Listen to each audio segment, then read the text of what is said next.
Hereya Porineti a organisé son congrès hier à Papeete, l'occasion de célébrer les 3 années d'existence du parti et de dresser le bilan de l'action politique du mouvement. À l'occasion de la réunion, une nouvelle instance a été créée, le Conseil des présidents de fédération, avec un objectif en vue, les municipales qui arrivent à grands pas. Pour parler à des ambitions du jeune parti, nous recevons ce soir Nuihaulori Yorana.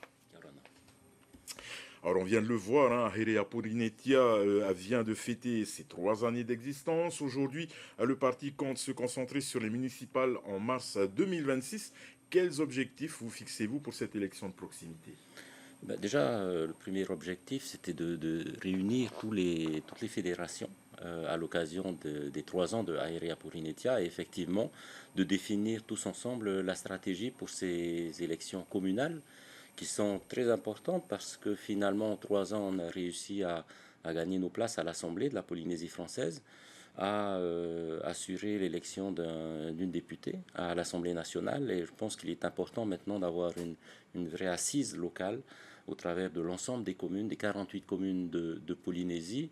Et l'objectif que nous nous sommes fixés, c'est effectivement d'essayer d'atteindre 30% des conseils municipaux en nombre de conseillers ou d'adjoints au maire et comme je le disais, d'asseoir vraiment une présence locale. Vous comptez obtenir des mairies? Combien de conseillers vous cherchez à Ben, obtenir?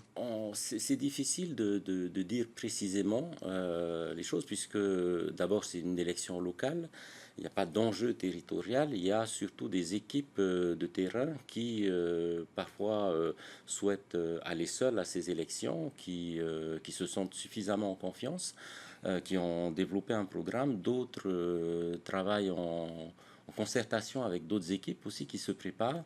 Et donc, c'est chaque fédération qui va finalement définir sa propre stratégie en fonction de la situation locale. C'est vrai que la situation des communes, des îles, celle de Tahiti n'est pas la même et la capacité des équipes à s'entendre n'est pas la même aussi. Et comment comptez-vous vous y prendre justement?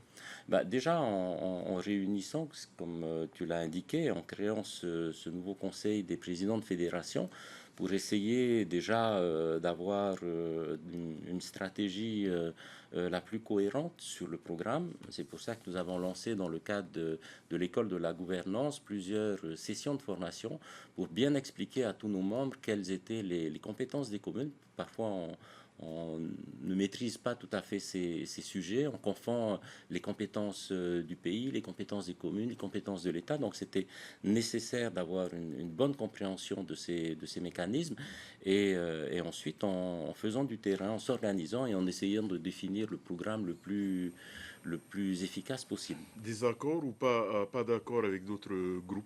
Mais c'est au cas par cas. Dans Au cas certains par cas, cas. nos équipes s'entendent avec l'équipe en place parfois, avec le maire qui est déjà installé. Dans d'autres cas, il y a une envie d'aller seul, il y a une envie de porter un projet. Donc ce sont les fédérations qui vont elles-mêmes déterminer en fonction de leur ressenti sur le terrain.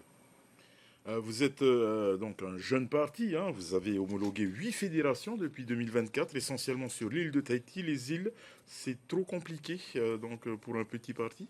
Nous, on a réussi à créer davantage de fédérations, y compris dans les îles. On doit par contre les réorganiser parce que la situation politique a évolué aussi.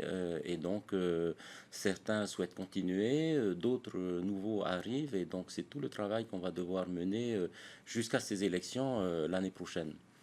Le bureau exécutif a été renouvelé hier. Nicole Sanker, députée de la Polynésie, reste la présidente du parti. Félix Tokorangi devient le vice-président. Et vous restez également le deuxième vice-président du parti. Comment on reprend les mêmes et on recommence? Non, en fait, c'est vrai qu'il y a une stabilité dans l'équipe de direction du parti. Par contre, ce qu'on a souhaité faire, au-delà de la création de ce conseil des présidents de fédération, c'est de renouveler le bureau exécutif. On a fait entrer de nouvelles personnes qui se sont impliquées depuis plus de 2 ans déjà, qui ont suivi les formations qui ont été dispensées à l'école de la gouvernance et qui avaient envie aussi de participer à ces élections. Donc, il y a eu un vrai renouvellement au sein du bureau exécutif. Par contre, c'est vrai que la présidence et les deux vice-présidences n'ont pas changé. Merci beaucoup, Néo Louri, d'être venu sur ce plateau ce Merci. soir. Maruru.